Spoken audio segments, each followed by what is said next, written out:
guys, final part of economic analysis. You have already done the economic analysis technically. Now it's just the point of presentation, right?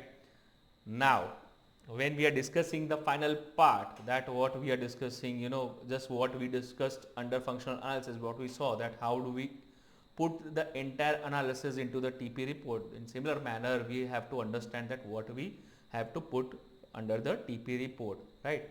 I'll be sharing the screen. We will go ahead with the practical file also. I've also attached the template which I'll be explaining in this particular session also, so that you can also, once when the case comes up to you, and then you can also devise your own files in that particular process.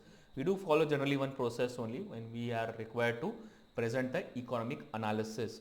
I'll be sharing the screen, but before that I'll be discussing that what are the points that you should place in the economic analysis file report, basically in the economic analysis section under the TP report, and appropriately you can understand that part and you can incorporate that part particular in your reports. I'll just share my screen.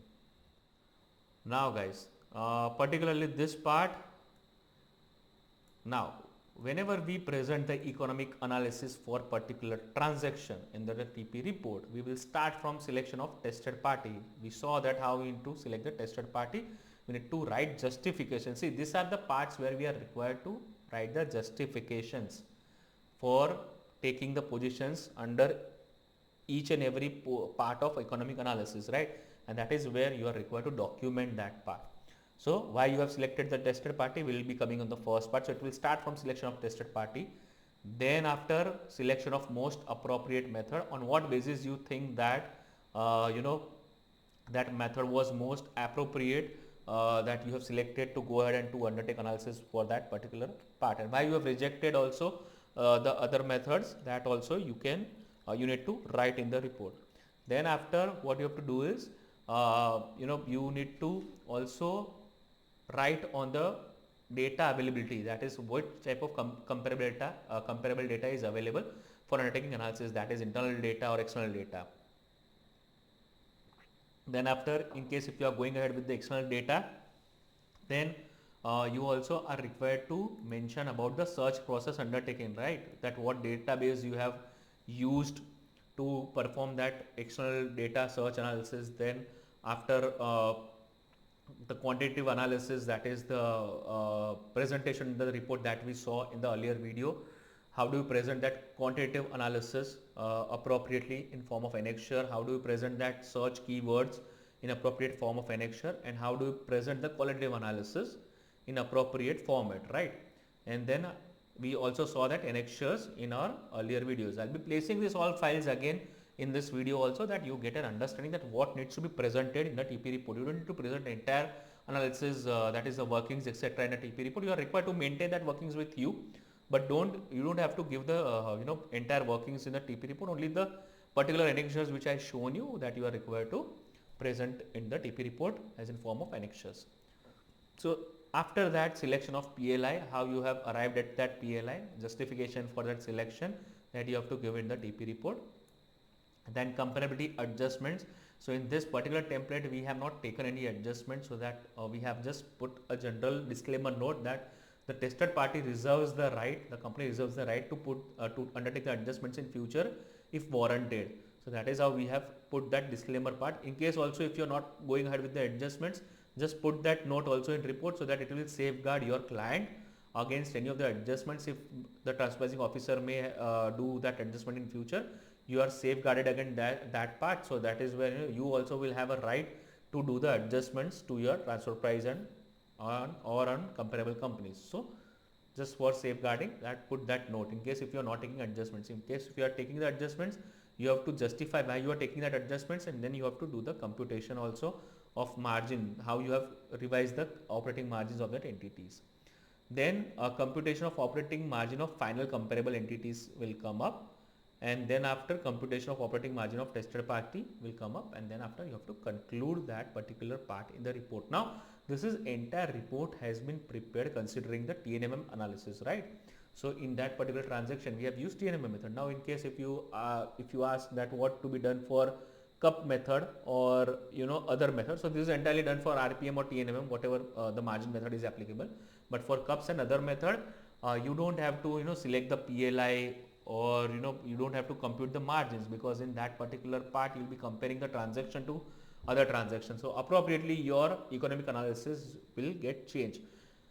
It is not it is nowhere this is a set for there is not a set format, or this is just a standard format that we follow generally when we do the economic analysis. If you want to add certain points which will strengthen your arguments in this particular report, because I have done that in particular 1 2 client reports which were critical parts, which I have wherein I have added certain more aspects to economic analysis, so that the transforming officer can understand the reality of the conditions which the company is facing vis-a-vis the market economics and the methodology that we have taken to arrive at arm's length price. So this is how what we have done done under the economic analysis. Now I'll just quickly switch on to the word 5, that is a template which we have prepared for economic analysis, so that you get an understanding how it is presented. That will be enclosed also template below this particular video. Now see, if you see here, economic analysis presentation. Now see, for this particular transaction, I have done this economic analysis, that is I have undertaken the economic analysis for this particular transaction. So as I said, that first it will start from choice of tested party. Then I will give reasons why I have selected this particular party as a tested party. Alright, there will be a reasoning and there will be conclusion on that part as well. Then after, what are the most appropriate methods available for undertaking analysis under India regulations, and how this data is relevant for what is the available data which I can use, and I can understand that what method can be applied, right? So that is where relevant data I have. So I don't have internal data, so I will go ahead with the external data. That is what it says, right?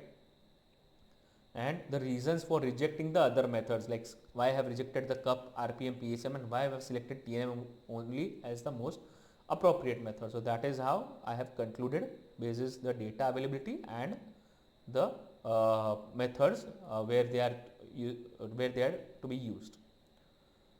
Now after that particular part, I have done this comparability analysis. So I have just introduced this comparability analysis section post once when I am through with the method, right? So our method is TNM. So first we have done this search for comparable uncontrolled data on particular database like Capline. In case if you have used Capline for undertaking that particular search, then you have to mention also here that you have used that particular database, right, for undertaking that search, and plus what number of years you have analyzed financial data. So that also, as per rule 10b, you need to mention here that you have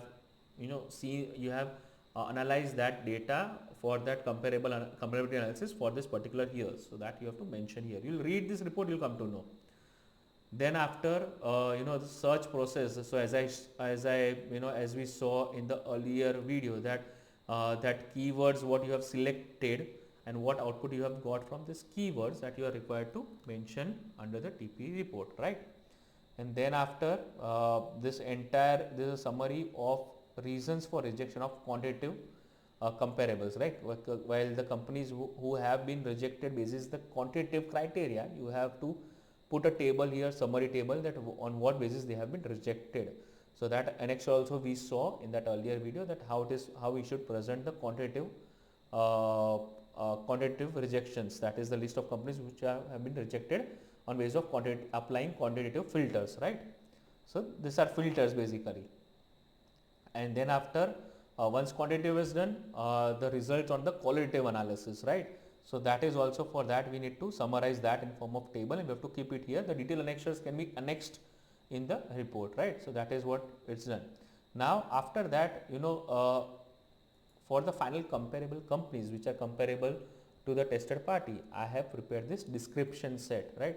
You need to write this complete description of the companies which are comparable, so that it is ascertained that these are the final comparable companies to the tested party. I'll just show you that annexure. Now this is the annexure of business description of comparable companies, right? I have written here clearly what is the business description of the comparable companies.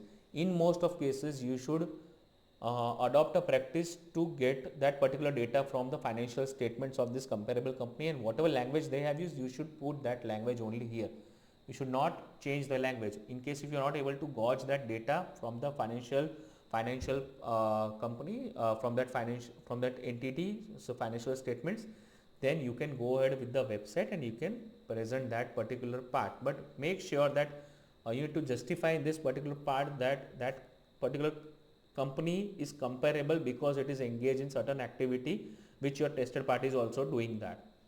So ensure that, and appropriately you draft your annexure 2 which contains the business description of final comparable companies, right? This is what annexure 2 is all about.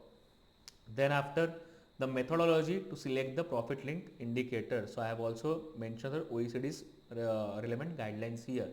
So where you are required to select the profit link, how the profit link indicator has been selected to benchmark your TNMM analysis. And then after, again, selection of comparable period, considering the data what was available and how you have selected that comparable period, a note on that particular part. Then after, as I said, that right now in this report we have not made any adjustments, but there's a disclaimer note here that in case if it is required, we will make the adjustments in future, right? This will safeguard, technically this will give you a safeguard way. If you are required to do the adjustment in future, then you can go ahead. Then after, in my case, it was segmental profit which I was testing, and appropriately that particular part I have extracted and written here. So this is the way you can tweak your presentation in the report also.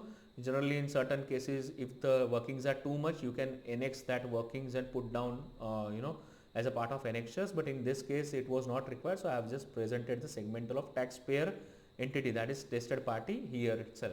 And then after, I have summarized this findings of this particular operating margin. So you must have seen that operating margin computation sheets, right, in the earlier videos. So summary of that particular sheets only I have put here, and then the detailed margin computations have been annexed under annexure 3. So all files you will be getting. I hope I am clear now. And finally, the conclusion part, where I have concluded that the margin which have been earned by the comparable entities are lesser than what margins my tested party has earned from that particular segment, and that is where I have concluded on this particular report. This is simple presentation of economic analysis. Whatever analysis you have undertaken, whatever positions you have undertaken, that has to be documented in this particular part. That you should ensure. I hope this entire process clarifies. I will catch you tomorrow on day 7 when we are going to discuss about the other aspects of this compliance. The day 3 to day 6 was entirely LP computation, and from tomorrow we'll see that how TP documentation is to be prepared, and how live TP document needs to be prepared. So that's a compliance part, but the analysis part or analytical part which started from day 3 till day 6 has been over. I hope I have made this entire process of ALP computation as easy, as much easy for you. There would be certain doubts also. I understand that there could be certain doubts, because that is what transfer pricing is all about. It's always a learning journey. After 9 years also, I was sitting and understanding the risk adjustment. I was referring to books and here and there, because I have not undertaken that risk adjustment practically in my life. But when I wanted to explain you guys that particular part, I wanted to be clear on concepts, and that is where I was reading for 2-3 days risk adjustments, how to do that. I devised the example also. I got it verified from one of the expert as well, that is this example correct. So he also ascertained that yes, you can put down this example, but see, that is what transfer pricing is about. When you are sure that you have a specific position, please go ahead with that position, document that, have a logical process that how you have derived that position, and appropriately your documentation will become strong, right? That is what the purpose is, and appropriately will be able to arrive at arm's length price. I hope this clarifies. Your entire LP computation gets over now. Now we'll come to the live TP documentation tomorrow, where we will be understanding that how you should prepare the entire TP documentation. Now I hope I have been able to clarify all your doubts. Your level from general practitioner or general service provider have been now, I presume that Now you would be feeling like a TP consultant because you know how to do the analysis under transfer pricing. Correct? Now that was my mission, and from tomorrow we'll go ahead with the transfer pricing report also. And on day 8 we have some special cases also to be discussed, and day 9 will be the closure one, that is master file compliance. In day 10 obviously it's also closure one, where I'll be discussing how to market your TP services. I hope this entire 9 days of master class have been fruitful to you. I hope you take the maximum advantage of this particular master class, and thanks for joining this master class. I'll see you in day 7, where we are going to start with the compliances. Thank you.